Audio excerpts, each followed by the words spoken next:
Une série de messages s'impose afin de bien comprendre le pardon, parce qu'il est trop souvent mal compris. Et mon désir le plus cher est de t'aider et de t'accompagner pour comprendre le plan de Dieu pour ta vie. Le pardon est l'action la plus puissante et la plus tangible dans la vie d'une personne. Et ce que je vais te partager aujourd'hui peut transformer littéralement la destinée de ta vie. Mais écoute bien ce chant aujourd'hui, Tout mon espoir de Paul Baloche. Rien ne saurait me détourner de ton amour, il dure à jamais. Et guide mes pas chaque jour, je tiendrai bon. Je compterai sur toi.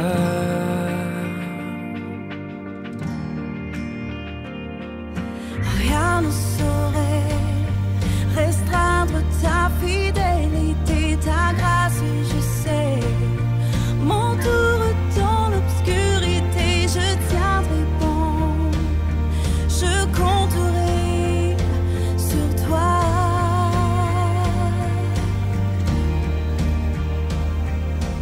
Je ne peux saisir tes voies, mais je me confie en toi. Tout mon espoir est établi sur ton amour et ta justice. Je ne suivrai nulle autre voie. Je me confie, m'appuie sur toi. Je tiendrai bon. Je compterai sur toi.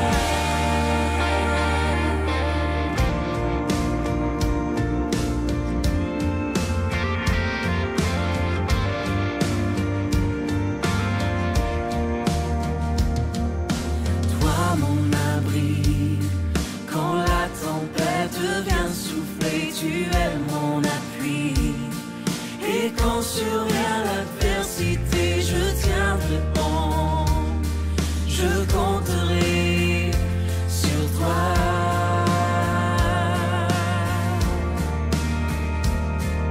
Je ne peux saisir tes voies, mais je me confie en toi.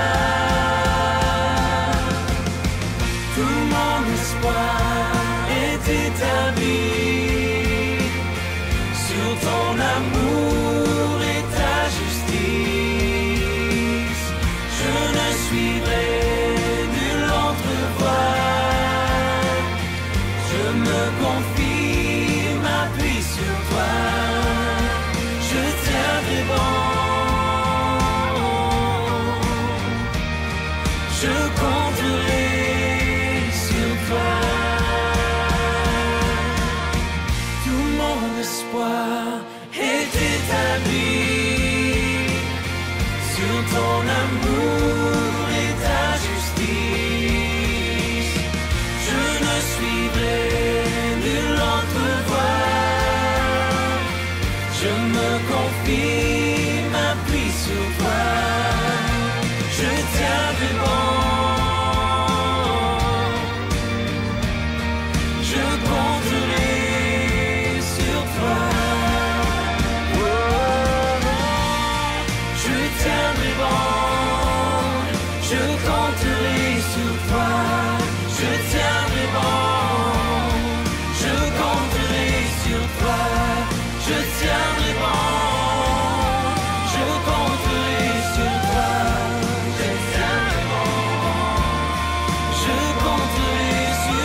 suivrai, nul entrevoit. Je me confie, m'appuie sur toi. Bonjour et bienvenue à votre émission du matin, l'Évangile, notre espoir.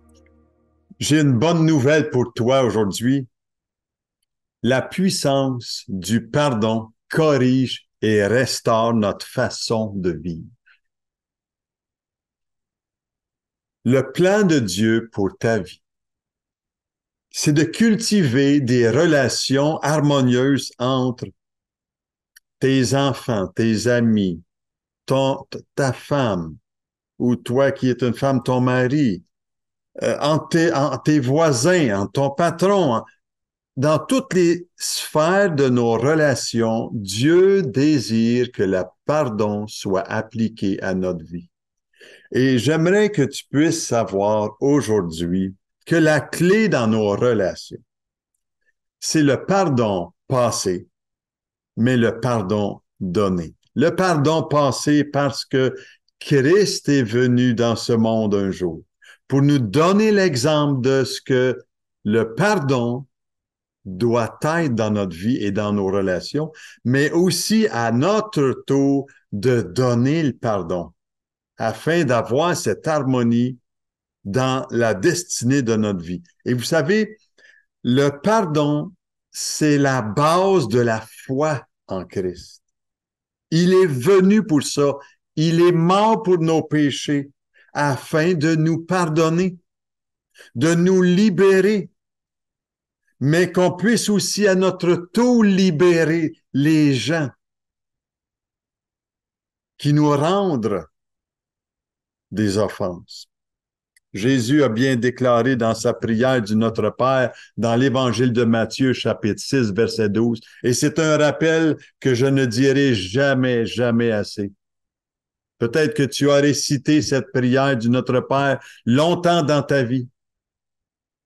Et je vais mettre une emphase encore sur cela quand Jésus déclare dans cette prière solennelle, pardonne-nous nos offenses. Et nous voulons que le Père puisse pardonner nos offenses. C'est la seule façon dont on puisse être pardonné de la part du Père, c'est d'accepter ce sacrifice si merveilleux que Jésus est venu dans ce monde pour libérer notre cœur.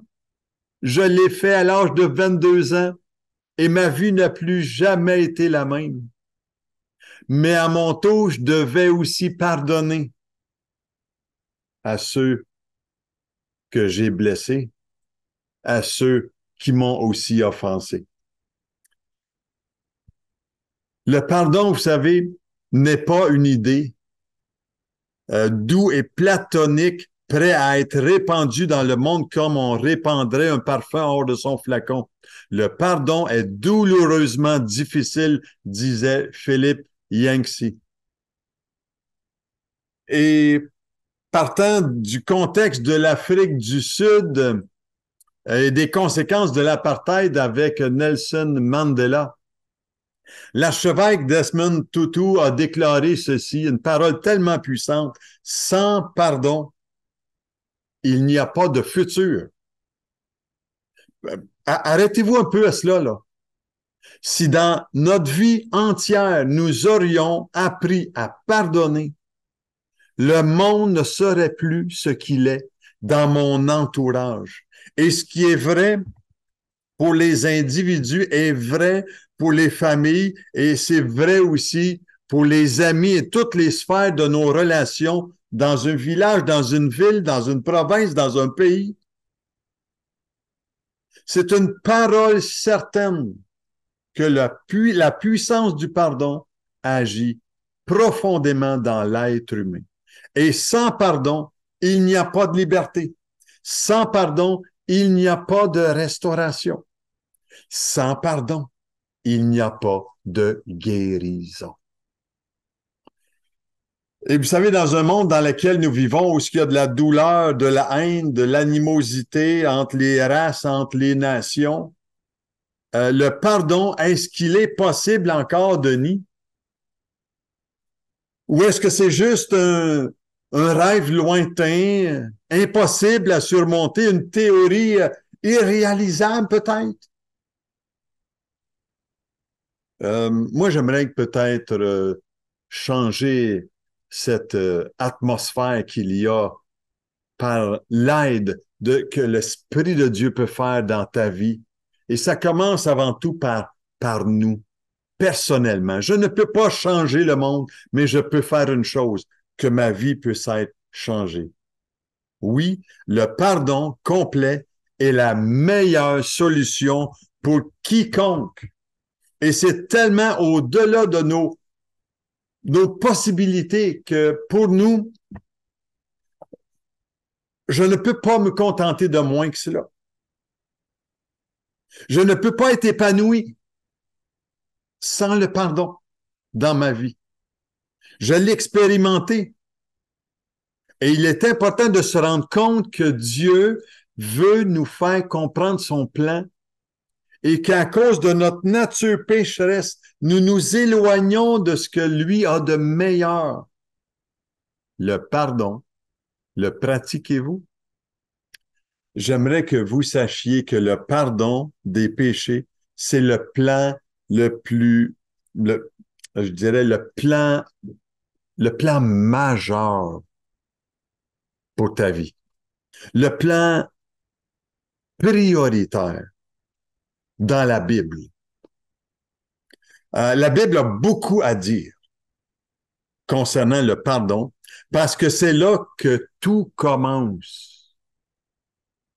Ça commence par notre libération personnelle, notre salut. La Bible nous dit que autant l'Orient est éloigné de l'Occident, autant il éloigne de nous nos transgressions. Psaume 103, verset 12. Psaume 130, verset 3 nous dit, « Si tu gardais le souvenir de nos iniquités, éternel Seigneur, qui pourrait subsister? Mais le pardon se trouve auprès de toi afin qu'on te craigne. » Wow! Le prophète Isaïe a déclaré ceci dans le chapitre 43, verset 25, « C'est moi, c'est-à-dire l'Éternel Dieu, Dieu lui-même, c'est moi qui efface tes transgressions pour l'amour de moi. Et je ne me souviendrai plus de tes péchés. » Quelle déclaration! Peux-tu t'imaginer quand on vient à la connaissance de la parole de Dieu, de ce que la parole a été faite chair, qui est venue parmi nous, Jésus est venu dans ce monde. Quand on considère l'amour qu'il a eu pour toi et moi, le pardon qu'il nous a accordé, il prend nos péchés, là, il les envoie dans l'océan de l'oubli. Michée, chapitre 7, verset 19, il nous dit, il aura encore compassion de nous, tu jetteras au fond de la mer tous leurs péchés. Sais-tu pourquoi au fond de la mer? Pour que tu n'aies plus à y aller dans cet endroit-là. Et c'est ce que Dieu fait avec nos péchés. Et c'est vrai que nos péchés nous collent longtemps. Mais le souvenir que Dieu a de nos péchés quand on accepte ce que Jésus a fait sur la croix pour nous pardonner, il envoie nos péchés loin dans le fond de l'eau, pour pas qu'on ait à y retourner. Pour qu'on puisse marcher en nouveauté de vie. Et dans l'Acte des Apôtres, chapitre 10, verset 43, ça nous dit « Tous les prophètes rendent de lui le témoignage que quiconque croit en lui reçoit par son nom le pardon des péchés. » Wow! Éphésiens encore, chapitre 1, verset 7. « En lui, nous avons la rédemption par son sang, le pardon des péchés selon la richesse de sa grâce. » Vous savez, si Dieu ne pardonnait pas nos péchés, nous aurions à les subir pour l'éternité. Mais Dieu nous a aimés. Dieu a donné. Il a tant donné. Et pour toujours, nous aurions à vivre le poids de notre culpabilité sans le pardon de nos fautes. Moi, j'en ai fini avec ça. Ma vie passée, à l'âge de 22 ans, j'ai dit non. Le péché, maintenant, je vais le laisser derrière, puis je vais marcher en nouveauté de vie, parce que Jésus a tellement de vie à nous révéler dans ce monde qui est en train de dériver. Et je veux que vous sachiez que la Bible a beaucoup à dire sur le pardon qu'il nous accorde et que nous accordons aussi aux autres. Marc, chapitre 11, verset 25 nous dit, « Et lorsque vous êtes debout, faisant votre prière, si vous avez quelque chose contre quelqu'un, pardonnez afin que votre Père qui est dans les cieux vous pardonne aussi vos offenses. Soyez bons les uns envers les autres, compatissants, vous pardonnant réciproquement comme Dieu vous a pardonné en Christ. » Éphésiens 4, verset 32. Nous avons besoin tellement. Vous savez, tout tourne autour de deux pivots dans la Bible. Dieu me pardonne et je pardonne aux autres. C'est pour ça que je prends le temps d'une série de partages sur le pardon et je vais poursuivre encore, vous savez, parce que ça vaut le détour de comprendre bien le pardon et le pratiquer dans notre vie. Nous pouvons certainement déclarer que le christianisme est la religion du pardon. Le pardon descend de Dieu vers nous. Le pardon vertical. Et le pardon, c'est l'unique solution de Dieu au problème du péché dans notre vie. Et si nous n'acceptons pas la solution que Dieu nous offre, aucun autre n'est possible. Aucune autre solution n'est proposée par Dieu. Ça doit passer par le pardon. Et Dieu lui-même nous a montré comment nous devons pardonner les uns aux autres. C'est la clé. Et nous devons faire aux autres ce que le Seigneur a fait pour nous. Le pardon passé et le pardon que nous donnons aussi. Et j'aimerais vous dire qu'il y a un rapport direct avec notre propre santé spirituelle et notre bonne volonté à pardonner ceux qui ont péché contre nous. Oh Dieu, qui vienne à notre aide. Notre santé spirituelle que j'ai partagée. Oui, on parle de santé mentale dans nos jours, puis il y a beaucoup de gens qui ont besoin émotionnel et moral. Mais j'aimerais vous dire que le pivot sur lequel la délivrance de beaucoup de personnes sur leur santé mentale est possible, c'est la santé spirituelle. Quand notre esprit est bien disposé, la santé morale va beaucoup mieux aller. J'aimerais vous laisser avec cette annonce d'un déjeuner de l'espoir que nous aurons le 18 novembre prochain au Pastalis d'Amqui avec Chantal Michaud. Chantal, le 31 mars 2009, son fils a tenté de commettre un meurtre à son égard et envers son mari avec un couteau. Et il a tué son frère. Cette femme, Chantal Michaud, va venir nous partager, nous témoigner du pardon qu'elle a eu pour son fils. Et vous savez, c'est épouvantable ce que je suis en train de vous dire, mais elle a été tellement courageuse. Et elle va être avec nous au Pastalis d'Amqui le 18 novembre. On vous invite. Vous avez ici le poster et vous n'avez qu'à parler avec Marie-Lise pour réserver votre place. Il va y avoir beaucoup de gens qui vont venir à ce déjeuner. Et on vous invite tout à fait gratuitement. On paye le déjeuner pour vous, imaginez-vous. C'est notre désir de vous avoir avec nous pour entendre ce témoignage si puissant. Et c'est à ne pas manquer le 18 novembre encore à 11h. Qu'est-ce que le pardon? Vous savez, dans la Bible, beaucoup de mots, plusieurs mots différents sont utilisés en hébreu dans l'Ancien Testament et en grec dans le Nouveau Testament, comme le mot effacer.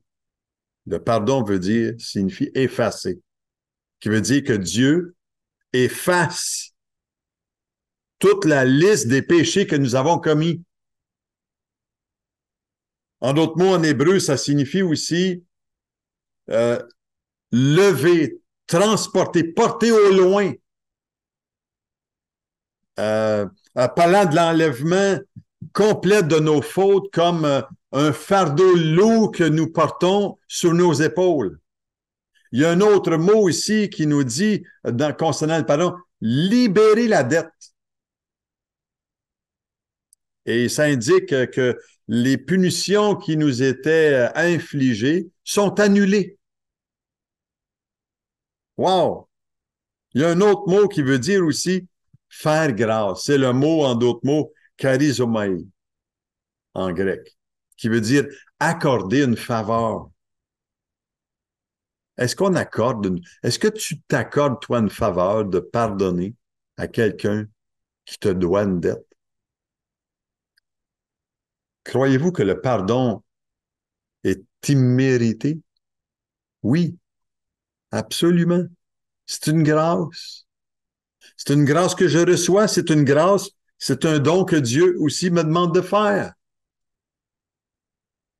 Il y a deux auteurs d'un livre anglais, Pardonner et aimer encore, de John Nidder et Thomas Thompson, qui font remarquer que la Bible utilise au moins 75 expressions imagées du pardon.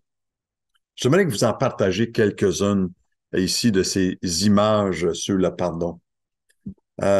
Pardonner, c'est tourner la clé, ouvrir la porte de la cellule et laisser le prisonnier sortir libre.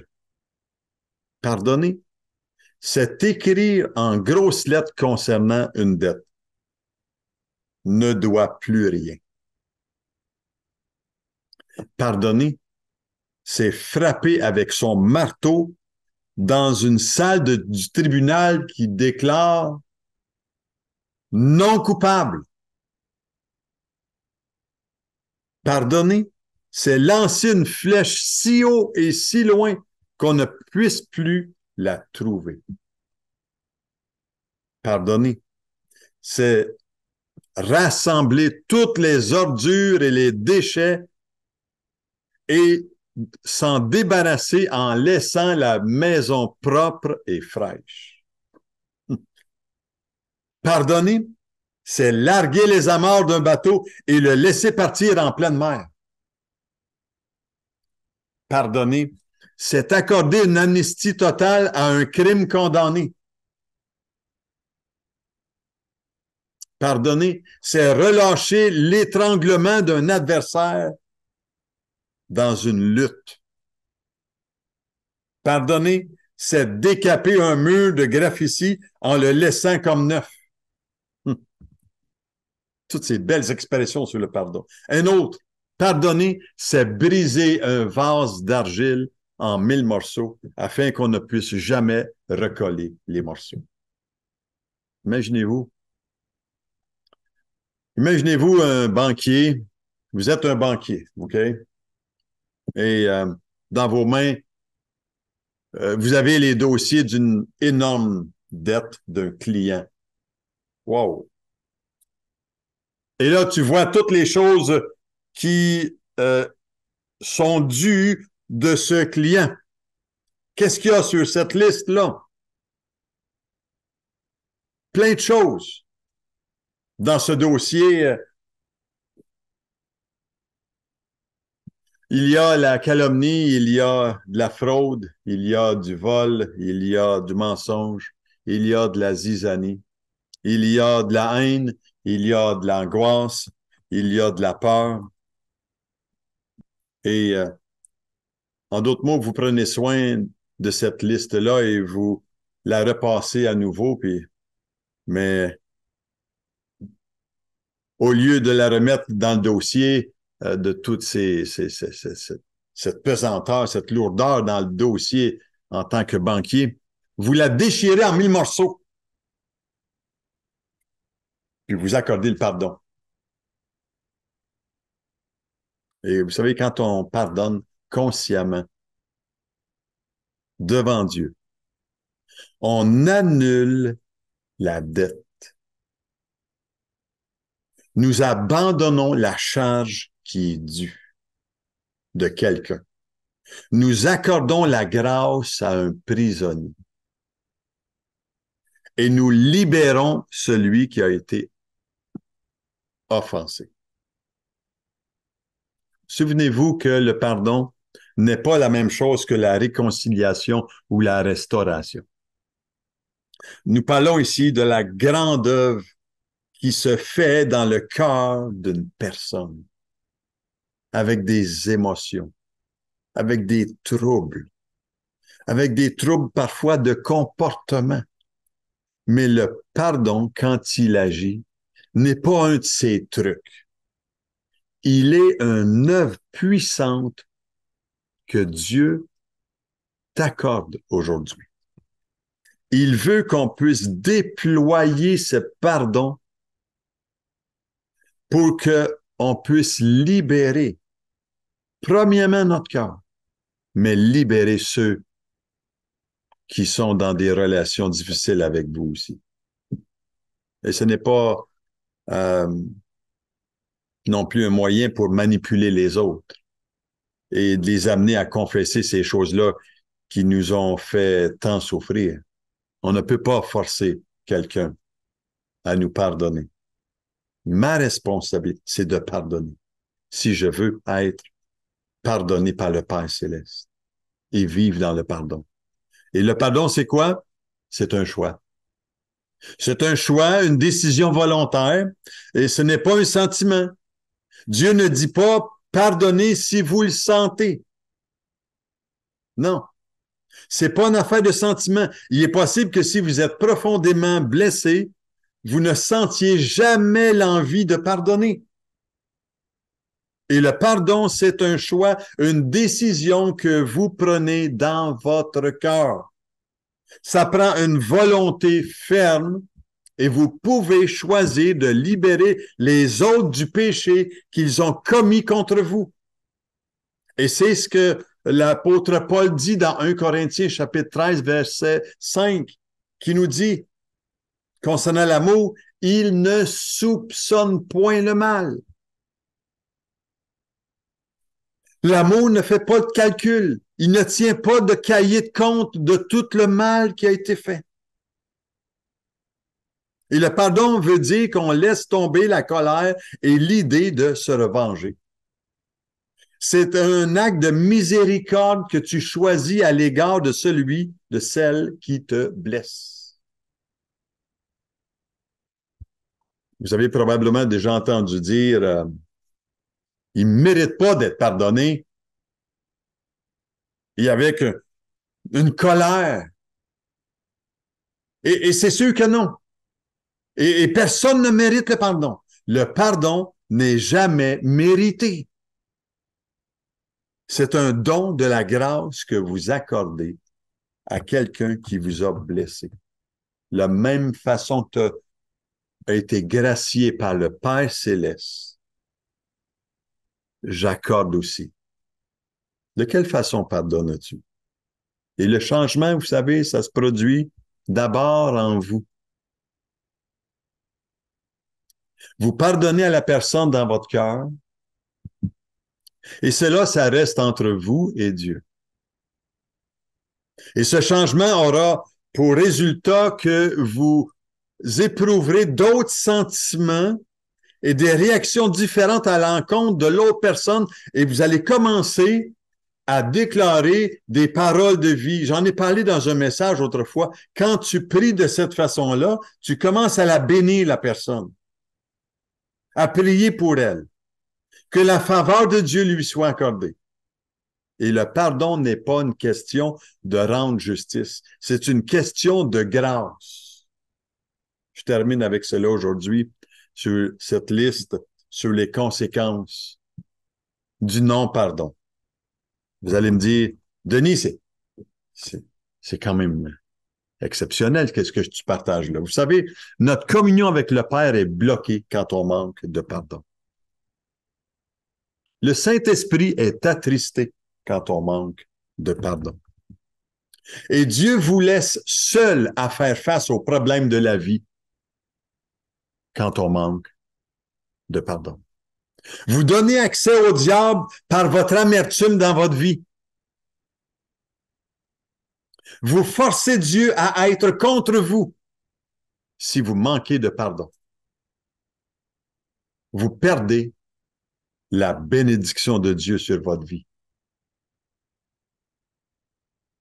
Vous perdez votre temps à soigner votre esprit blessé. Vous êtes assujetti aux gens que vous détestez. Comment les traites-tu? Tu seras traité de la même manière. Le bourreau va venir, il va te harceler, et tous ces sentiments vont te bouleverser tellement si le pardon n'est pas là. Vous devenez comme les gens que vous refusez de pardonner. J'ai peut-être brassé un petit peu des choses aujourd'hui. Mais la semaine prochaine, on va poursuivre avec le pardon, qui est un événement, mais aussi un processus. Je te laisse avec cela un chant exceptionnel. Il te tend la main pour t'approcher de lui aujourd'hui. Sois richement béni. Même si pendant trop longtemps tu as refusé de lui parler, Jésus connaît tes sentiments, il est toujours prêt à recommencer. Même si des milliers de fois son regard tu as évité, angoissé, déchiré, tourmenté, vivant dans la culpabilité, il te tend la main encore une fois, t'ouvre le chemin, te laisse le choix, il te tend la main encore une fois. Il voudrait tellement te serrer dans ses bras. Il te tend la main encore une fois. Jésus voudrait tant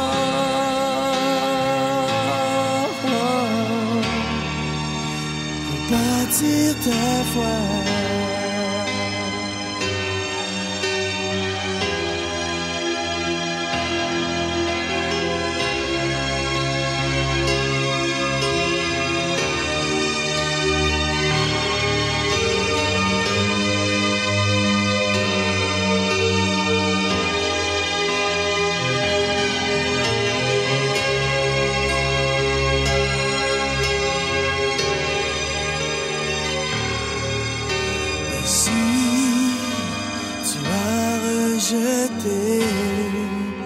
Cette tendre voix qui ne cessait d'appeler,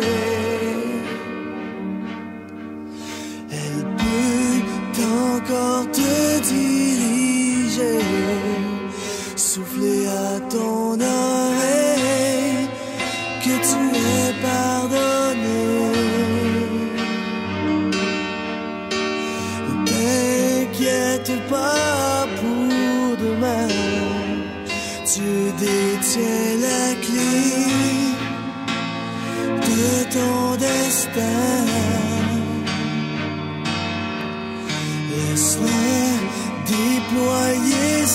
grandeur, remplir d'amour le vide de ton cœur.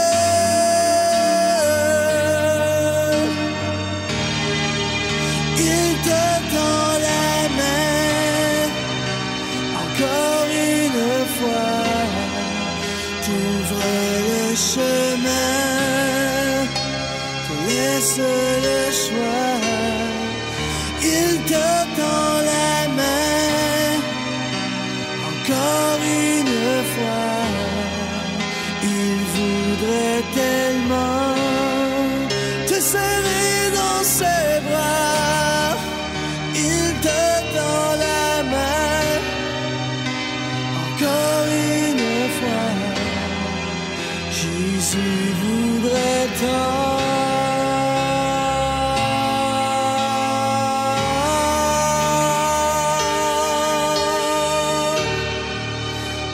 bâtir ta foi.